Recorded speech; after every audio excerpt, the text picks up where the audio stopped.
So we've been looking at news every day where cities are getting indulged with rainwater, farms are failing, farm producers are failing, and of course, we are not even able to breathe the air that's around us, especially cities like Delhi and others are facing this even more. This year, till beginning of November, Mount Fuji, which is like one of the most visited tourist spots in Japan, did not have any snowfall.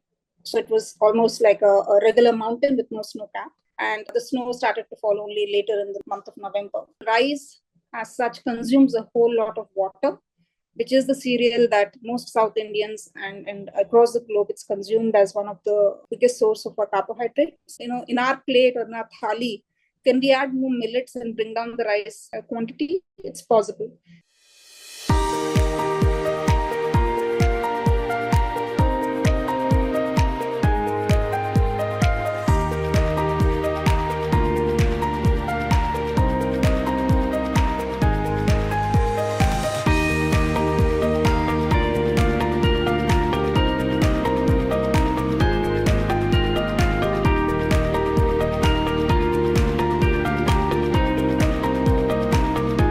Begin with, let's talk about what is climate change. So we've been looking at news every day where cities are getting indulged with rainwater, farms are failing, farm producers are failing, and of course, we are not even able to breathe the air that's around us, especially cities like Delhi and others are facing this even more.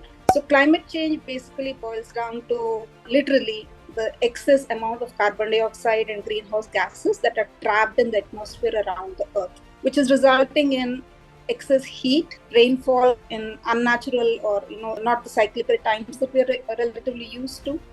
So climate change is causing a whole lot of, I would say, destruction, things that we've not seen before, especially this generation. And so what is happening across the globe to solve these issues that we're seeing, right? It's not just the weather, right from our travel, where we use a lot of fossil fuel, our industries, our food chains, our infrastructure, our cities, the clothes that we wear, everything, everyday life is going to be affected even more so than we're seeing today. And what is happening across the globe to solve this is something that I'm trying to share here. So broadly, again, if we were to summarize what is causing and what is the effect of climate change. Climate change has always been there across the earth for a very, very long time. It's a natural phenomenon.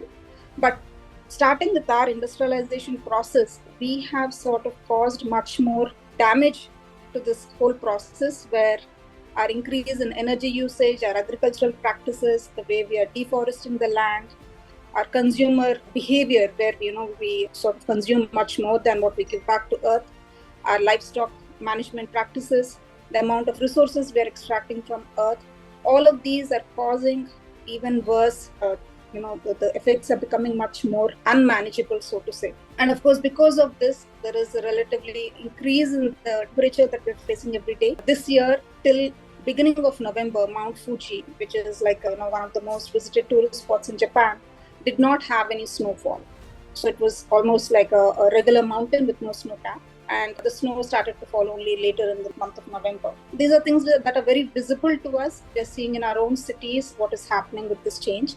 Temperatures are going up, sea levels are increasing, the weather patterns have become more unpredictable, and so on. So what I'm trying to arrive at is the solutions that we are trying to put in place, or the innovations that we're doing in this space to address all of this, are very, very varied and very vast, depending on which vertical of issues we're looking at.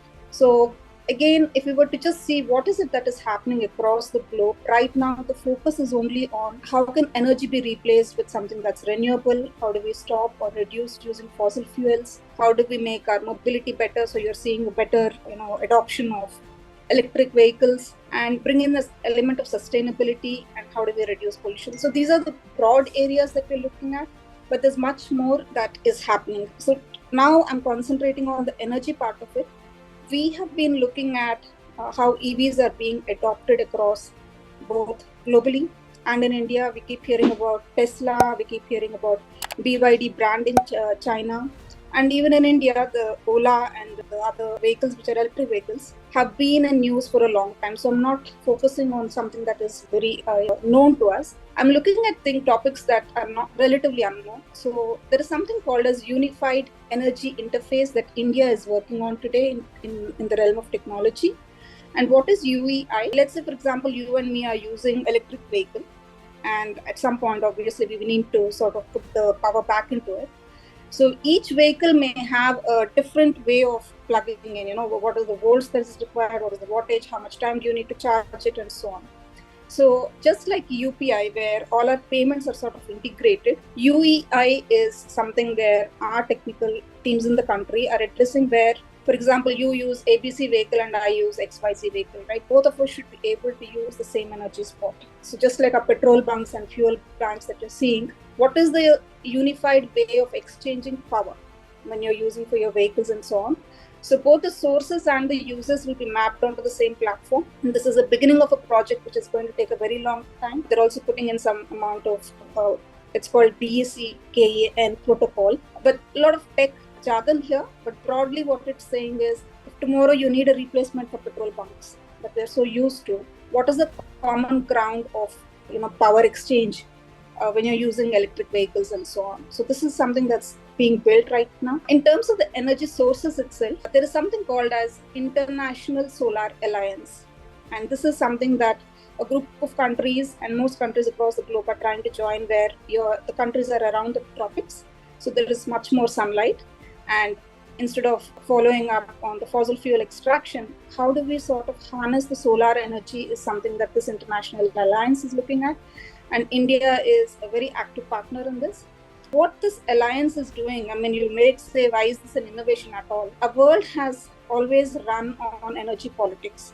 Okay, if a particular country has fossil fuel, the rest of the countries are dependent on it. And now the countries that are around the tropics, which are relatively poorer, so to say, than the northern global north, now these countries have a way to say, if we really harness solar power as much as we can and the best way possible, then these countries, their reliance on the fossil fuel countries will come down.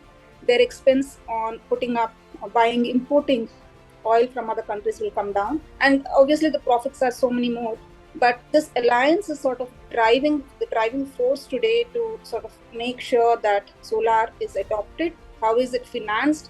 How is it, technically, what are the innovations that are happening? So ISA is a big player in that.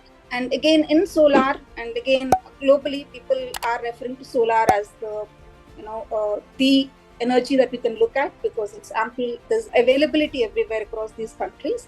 So when we're talking about innovation, it's not just some new technology or so, right? Even if you bring down the cost of manufacturing solar panels, if you bring down the reliance of the product materials that are more difficult to harness from the earth, if you can do anything to build up the efficiencies of a particular source of power, all of these are innovations. So when we are talking about what are the new things that are going on, solar has been there from very, very long time. It's not something new, but the innovations that are happening are the materials that are being put to use.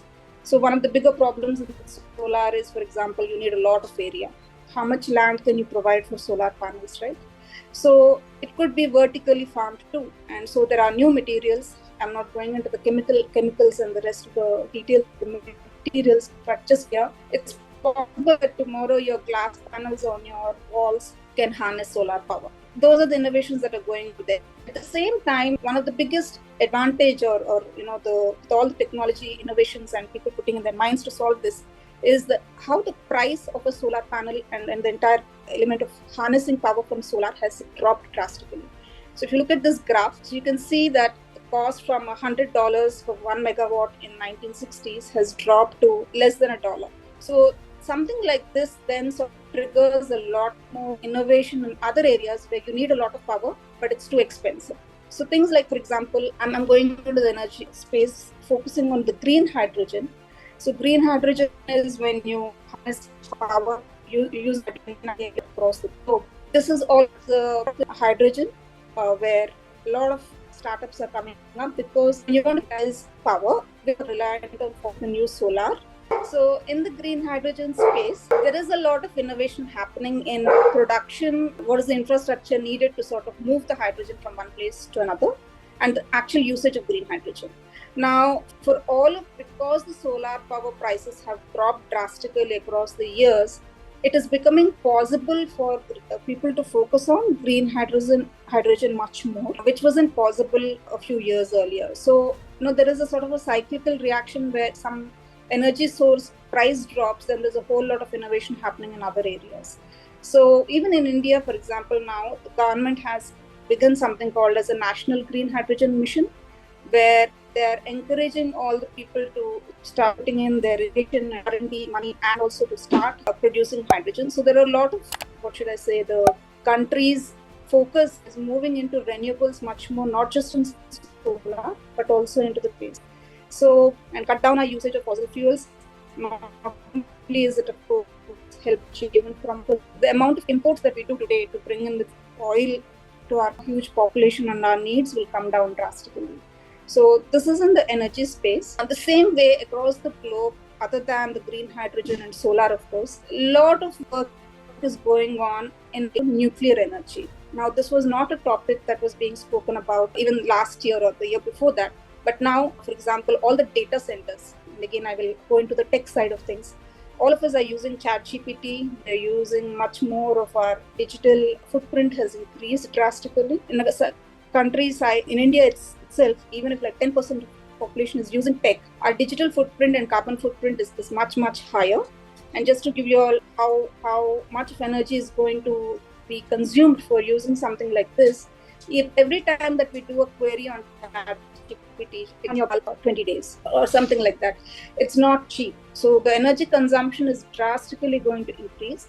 And the data centers that are powering these AI and other tools that are now, of course, in use, companies like Meta, Microsoft, or X, all of these people are struggling to understand how to manage their data centers with so much power consumption. So and that's the word that you see here. It's called small modular reactors.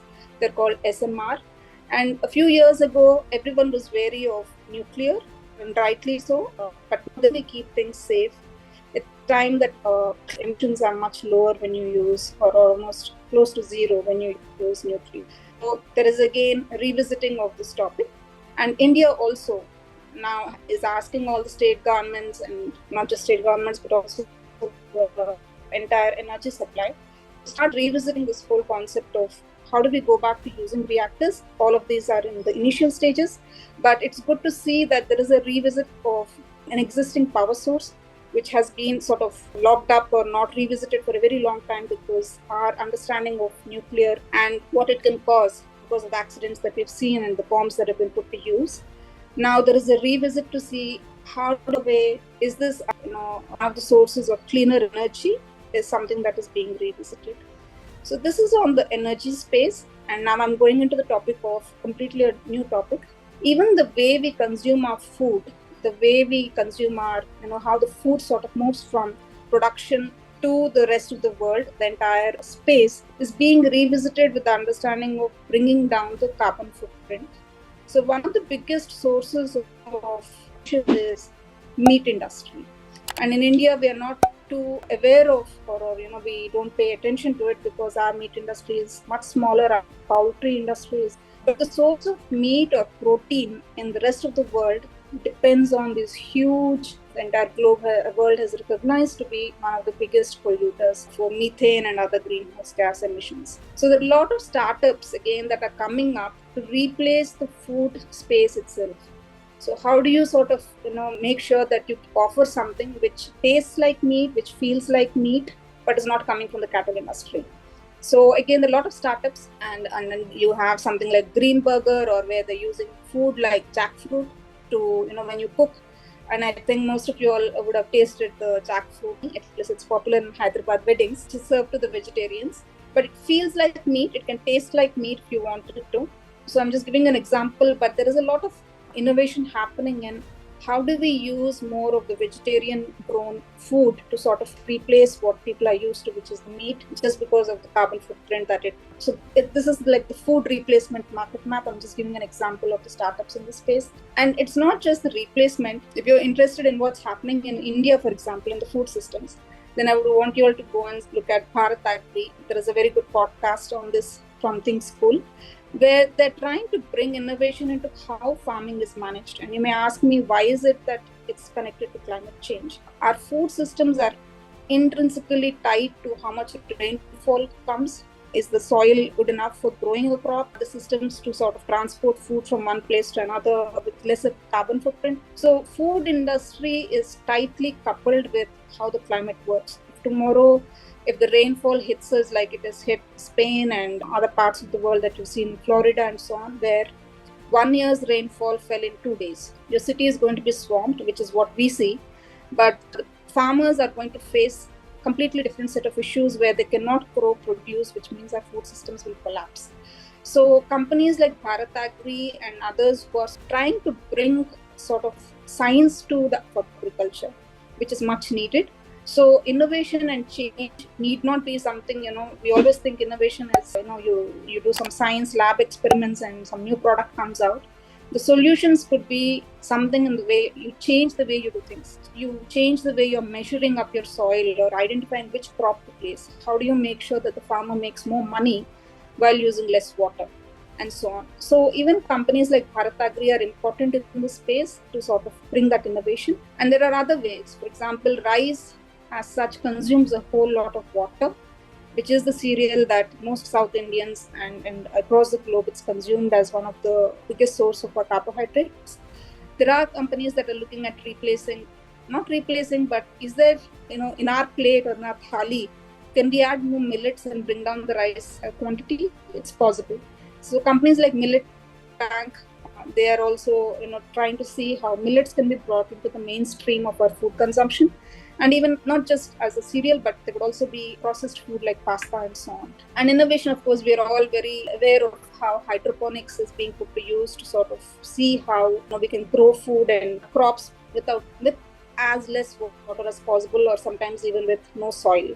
So in hydroponics also now there is a whole lot of research into the specific vertical farming, and also sometimes they're using more of floaters with water bodies, where how do you sort of minimize the amount of water that is needed? How do you sort of grow even cereal crops using some techniques like these? There's a whole lot of innovation happening there. Today, we are not at a point where our main carbohydrate source can be replaced from the regular farming practices. We've just shifted to maybe some of the vegetables, some of the greens are growing up in these greenhouses or vertical crops. But again, there is a whole lot of innovation happening in this space. And what I'm trying to do in this talk, curious minds, to see there's so many areas that we can all focus on to sort of bring in more R&D, research and development. We always think about energy, but it could be the food systems too.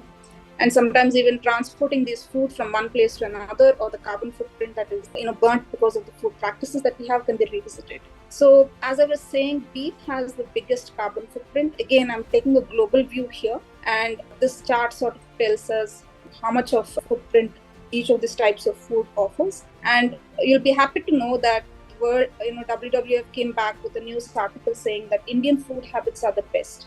So if everyone on the globe was having an Indian thali or the Indian style of food, then our climate goals can be met much more easily, because it's one country where we eat fresh food that is made, and the burden falls on the housewives and the mothers in the house.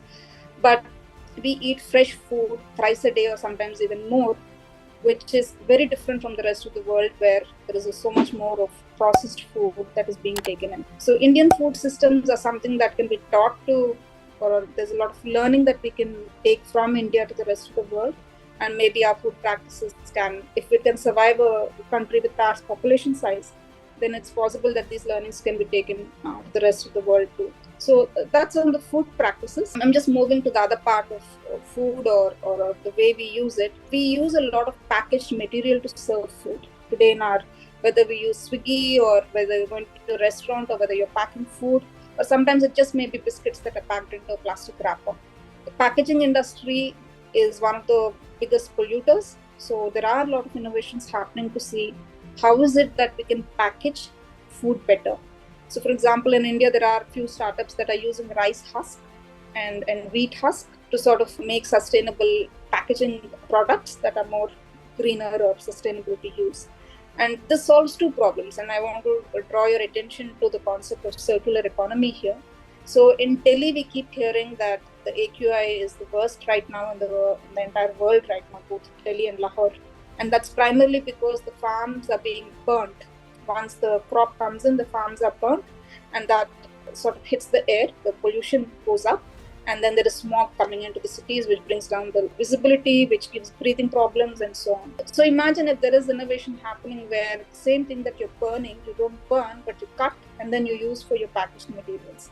So the circular economy sort of says that if you can use raw materials that are waste for another company or a resource, and you put it to use elsewhere to make it more usable or sometimes even profitable. And we keep using waste management. Sometimes it's not waste management, but it is basically one industry's waste is the input for another industry. And we can sort of map these. And in the case of this packaging that you're seeing, this is basically the left side, whatever product you're seeing, are made from rice husk, which is a waste product which farmers usually burn, but then it's become a source for packaging industry where someone is actually making money off it. And innovation can happen to identify these gaps, or what can be waste for one can be the input for another. So how do you sort of bridge these is something that a lot of thought needs to go in, and maybe even the digital world can sort of come in to map these requirements. So this is on the food. I'm jumping to another completely different topic, which is fashion and textiles, and all the clothes that we wear on a regular basis comes from the textile industry.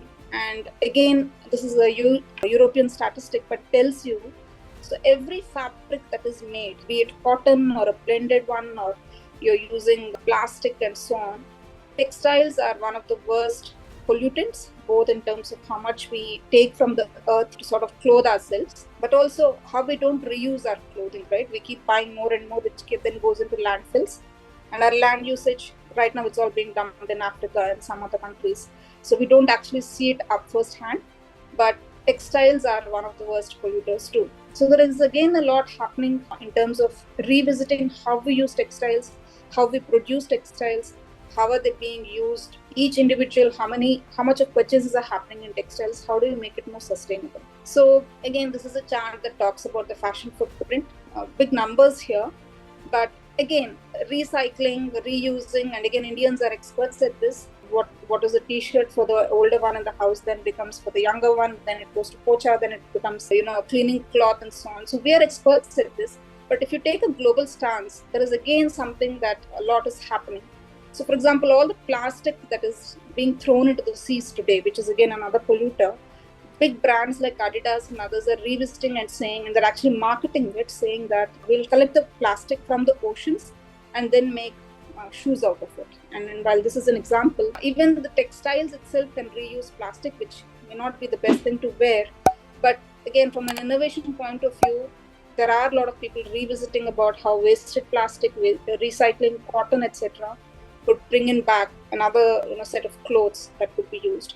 So there is one thing that I want to stress on here is how much a consumer can sort of affect this. So for example, a brand like H&M, which is one of the biggest fast retailers across the globe, is now forced to set up recycling units inside their shops.